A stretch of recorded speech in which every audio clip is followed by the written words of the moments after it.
Hello, everybody. I know actors playing multiple roles in projects isn't really an original idea. We had a few disasters in the past, Mary, Mother of God! or more recently. You are obviously not the best. You're right, Will. You were not the best. But after all this crap, you would think that Hollywood should just stop. But Hollywood, they never stop. But finally, they got it right. They got it right with Living with Yourself. It came out a few weeks ago. So the show stars Paul Rudd, besides Paul Rudd. So let me give you a quick rundown of the story with the least amount of spoilers possible. So Paul Rudd plays a character named Miles, and Miles is unhappy with his life, he's unappreciated by his job, and his marriage is not going quite well. Miles feels like everything is wrong with him and his life. So he gets told by this coworker about this spa treatment that will make him a better him. So Miles goes to the spa treatment, and after he goes to the treatment, there were two Miles.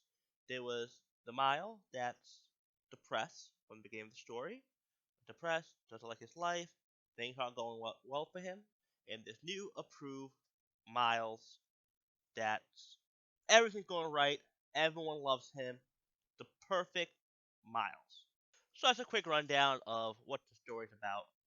Don't want to go more deeply into the story, and I don't want to really give away too many spoilers of the show.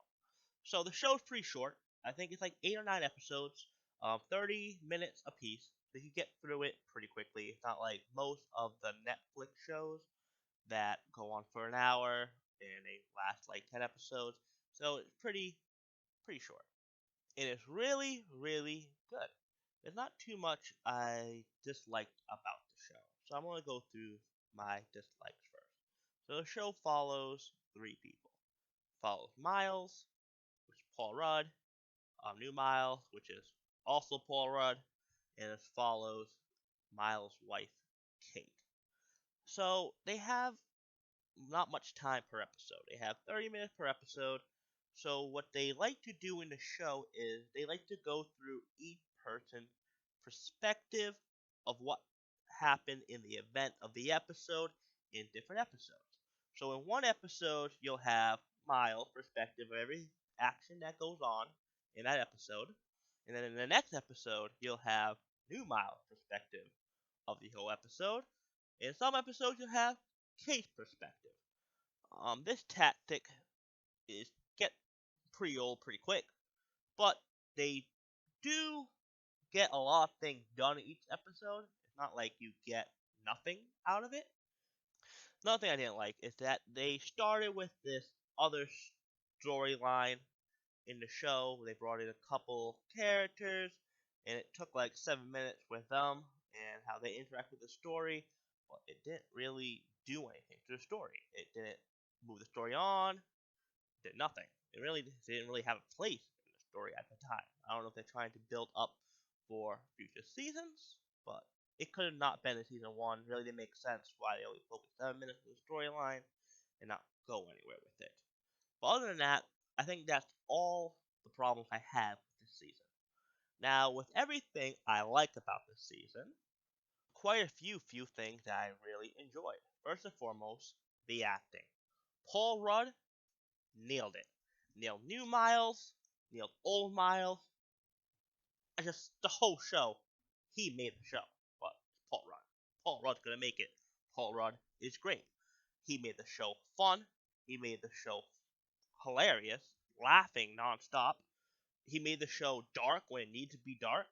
He made you emotional. Every feeling he tried to pitch at you, you received strongly.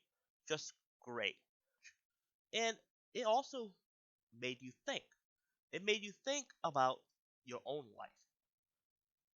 And it made you think, huh, what happens if there were another better me? It made you think. I like stories that you can reflect onto yourself and your way of living.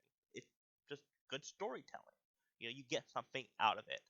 Another thing I really enjoyed is the symbolism. It has so much symbolism that you didn't even catch on until the story progressed.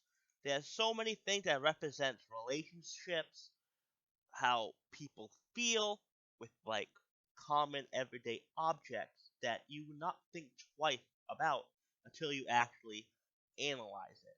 They had these different camera tricks, they had this different close-ups, they had so many different things in the story that you would not think twice about until you actually thought twice about it.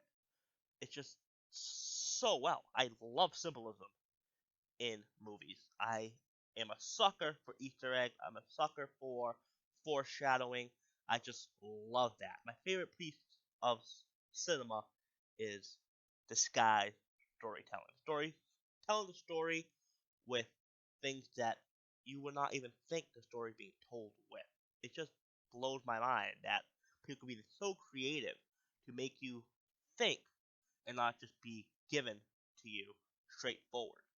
I love stuff like that. And this show does it pretty well. All right, let's get this rating going. I'm gonna be rating Living with Yourself with a good old fat 80%. Like I said, it would be high on the list, but I didn't like how they did the narration with the different point of views, take on multiple episodes, and also with the storyline that really didn't need to play there. But other than that, great show. Would highly recommend it. Would actually watch it again to see if I can see any other hidden symbolism things in there. It's hilarious. Had a good time watching it.